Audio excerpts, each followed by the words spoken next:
This is the education designed by Her Majesty's Service. We have made some changes, but we need more drastic changes. I'm saying, this may sound extreme to you, but what I'm saying is, except the language, everything that the British left in the education has to go. We're at a time that when it comes to education, we're in a cusp where our fundamental thinking about what is education needs to go through not a change, but a complete transformation. A time is coming where acquiring knowledge will be of no value. A time is coming where scholarship will be laughed at. A time is coming where projecting data accumulation as intelligence is going to be a thing of the past. Projecting good memory as intelligence is going to go away, which is the very foundations of the education systems of the day. Whoever has good memory is rated as the most intelligent person. Well, today you know your cell phone has better memory than you. Whether it is scientific knowledge or religious stuff, that by reading a book, projecting yourself as intelligent is going to go away, because machines will do it far better than you and me. Machine learning or artificial intelligence as it is being built today is essentially about how much data can you gather, process and express. Unfortunately, for last few centuries, I would say for nearly 250 years across the world, education meant just this, accumulating data, vomiting it somewhere, usually in the examination paper, I mean. And you're rated as brilliant. Everything that you can learn from a book and remember, a machine can do it better than you and me. These are great times for human beings. Lot of people you know, it's crazy, they're inviting me to artificial intelligence conferences in various places. I was in St. Petersburg and I was supposed to speak on artificial intelligence. I said, why of all the people you chose me? I'm not artificial intelligence, I thought I was little natural. They said, no, the problem is, we will all lose our jobs, what are we supposed to do? I said, you've always been cursing Monday morning when you have to go to work. If you lose your job, isn't it fantastic you're on a vacation? If machines do all the work, isn't it really fantastic? See, this is like the coolie in the port at one time. In probably 60s and 70s, he complained heavily because the cranes and gantries came and they started lifting the load off the ship and putting it effortlessly. These guys… There was a time, I'm telling you, in Mumbai dock, in the Mazagon dock, if a ship came, those vessels were not of the size that they are today. Usually they were 150,000 ton vessels. If they came, they would unload it for over 3 to 4 months. Today a 250,000 ton vessel comes in the major ports, within 24 hours it is unloaded. Of course, all the labor who had built their muscle just to carry sacks, they all complained, if these machines come, they will destroy our life. Did they or not? All the trade unions complained or not at that time? Hello? So similarly, teachers should not complain and make the same mistake that the coolies did at that time. So what will we do if all machine learning comes? It'll be great time, because how much memory you carry on your head will not be of value. What kind of a human being you are will be the highest value. Isn't it fantastic time for human beings? the keenness of your perception, the sharpness of your intelligence will be more important than the volume of memory you carry in your head. These are good times, real good times for human beings to unfold, because this cargo of so-called knowledge is killing human beings. Just ramping up information into a child's head in many ways killing the fundamental genius that every human being carries within themselves. I see if machine learning comes very quickly, in our generation we can see children blossoming into highest levels of intelligence, unfolding of genius will happen. Because right now, this heap that you have to carry on your head, try to remember all those things, cos theta, sin theta, is driving you crazy, when a simple machine can do it. Human intelligence is of a different nature. We should never misunderstand memory as intelligence. Memory makes a few things simple, but it doesn't find excess. Memory is always of the past, isn't it? Hello? Can memory unfold the future? If you invest in memory, you will only repeat the past, a modified past as future. This is what is happening to human societies. If past should not be repeated, if we have to live a fresh life in the next moment, in tomorrow, if our tomorrow has to be different from yesterday, it is very important that human beings learn not to invest in memory. We use memory. If the machine carries it, we can use it and leave it. What we want, we can take it, what we don't want, we can leave it. But carrying it with you all the time, people are becoming recycling of the past all the time. Because once you have invested in memory, everything that you have is just recycling of the data that you have already gathered. This is in many ways really stifling the human genius. Every human being has a certain element of genius in them. It is only a question of, will we be able to provide the right kind of ambience for that particular genius to unfold? This is a challenge. This should be the challenge of the teachers of tomorrow. How do we provide that atmosphere to each unique human being so that they can unfold? That should be the only challenge we must be handling as teachers and people who are in charge of schools. But right now, our 90% of the focus is how to ram memory into their heads. This is a time that all of you as educationists, you are at a point where the sooner we transform our education system, the better edge our children will have for the future in the world. How quickly we shift to machine learning will determine where India will be in another 30 to 40 years' time. You must understand this. Though India is one nation, there are at least 4 to 5 nations within India. Not everybody is in the same level of needs. There is a most affluent class in the country, there is a segment which is upper middle class whose aspirations are very different. There is middle class where it's always about how will our children get jobs and stuff. And there is rural and other dimensions which you're referring to, where it's only about somehow getting out of that social and economic pit in which they are. We cannot address all these categories as one. It is wrong to do that. In the name of uniform education, we are trying to do this. I understand the thought behind it, but it's not practical. It's because of this.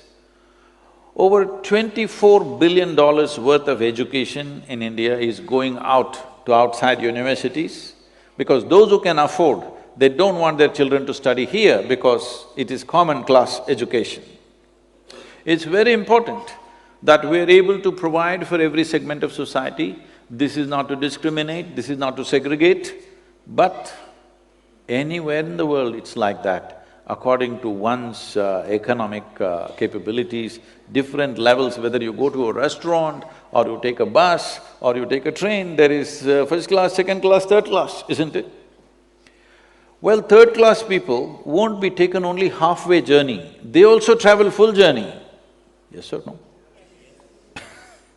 Just because somebody gets into a third-class compartment, it's only a question of comfort and ambience and stuff, but the distance and the destination is same for first class and third class, isn't it?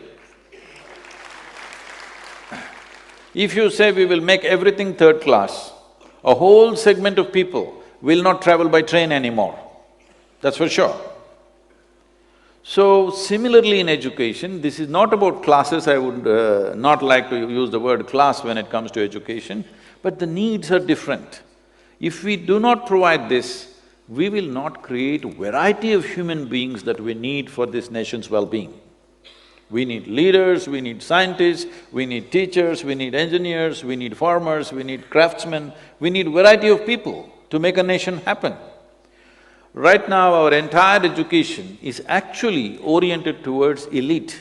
Everybody is supposed to go to the university, that's how our education is constructed.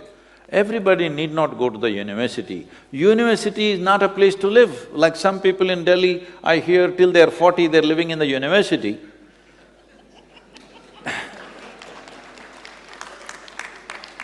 You must live in this universe, not in the university.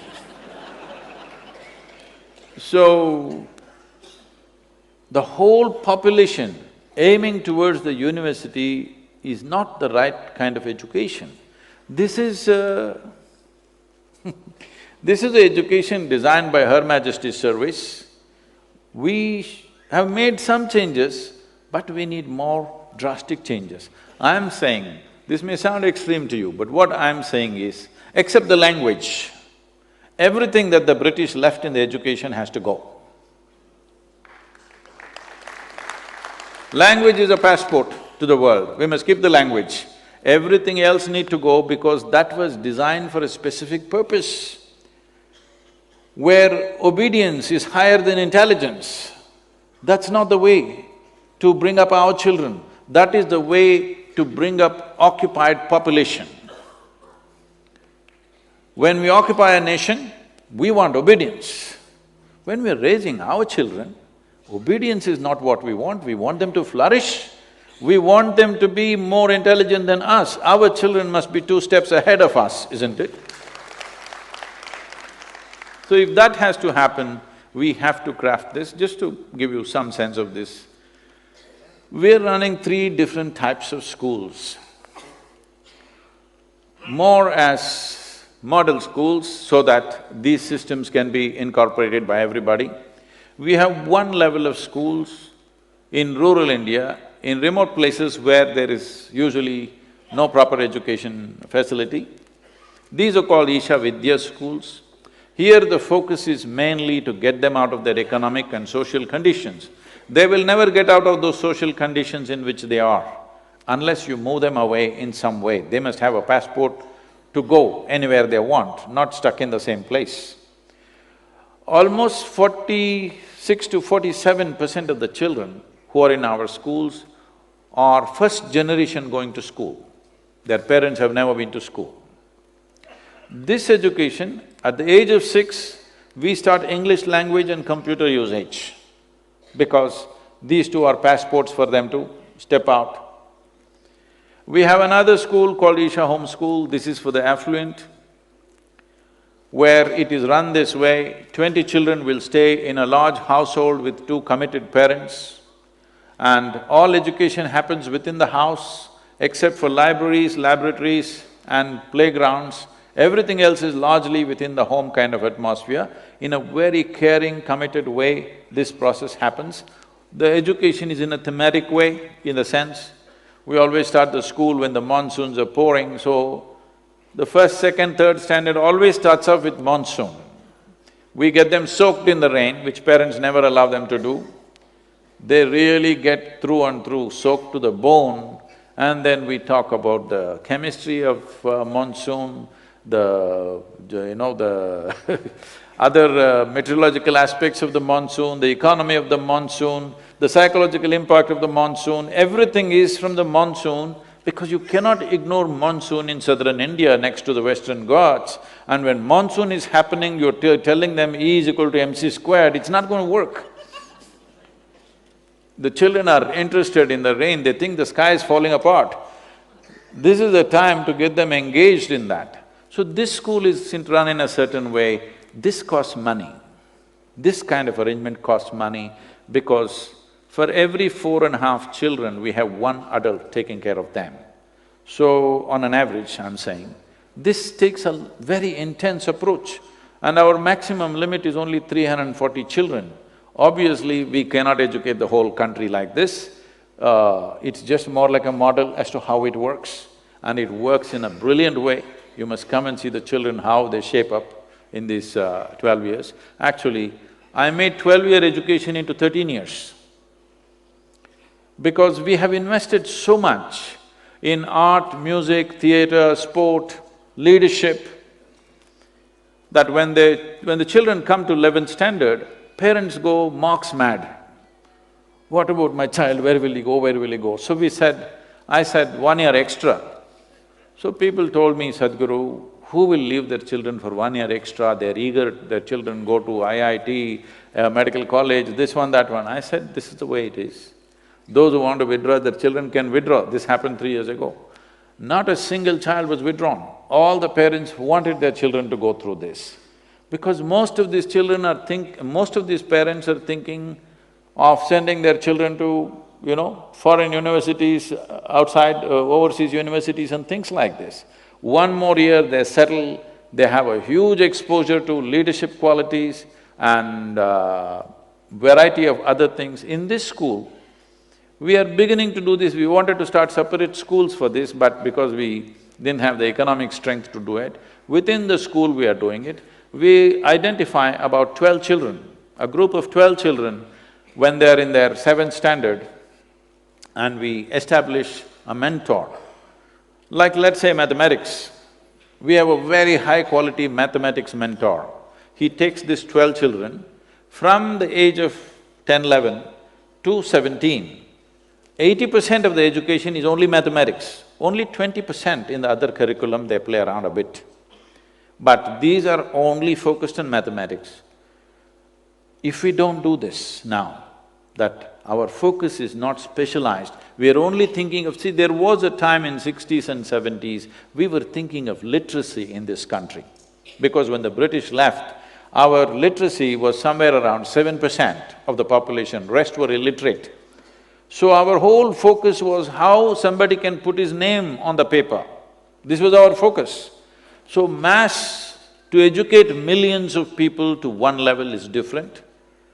To come out with specialized focus towards children who are capable of that is different. If we don't do that, we will not have great scientists, we will not have great mathematicians, we will not have anything significant in the country. We'll have just a mass of people with the attitude of being educated without much education in them.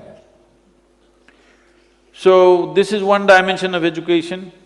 We have another education system called Isha Samskriti, where the only 6 subjects they study are yoga, Kalaripayattu, you heard of Kalaripayattu? It's a mother of all martial arts, classical dance, classical music, Sanskrit language and English language. These are only 6 things they study, no academics. If you want to see really, truly fantastic children anywhere, you must come and see these children. Because the focus is just on growing human body and human brain to its full potential without any intention. What will you become? We never ask them. Will you become a doctor? Will you become an engineer? See, these are all social things, these are not real things.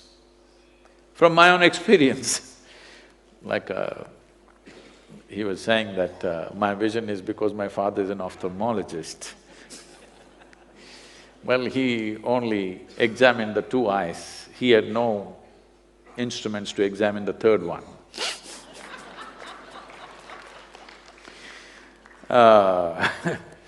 So, this education is focused towards education without intent, developing human brain and body to the highest possible level without fixing what you should do. Because what should a human being do? What is most needed in the world, that's what he should do. It is not for me or you to do something fanciful that I desire. What is it that is most needed right now? That's what human intelligence should do, isn't it? If one is a fool, he will do what he does not like to do, suffer every day and go on complaining through their life and live like that. If you're intelligent, you will do what you love to do. But really, if your genius is flowered, you will do what is most needed right now, joyfully. That's what needs to happen.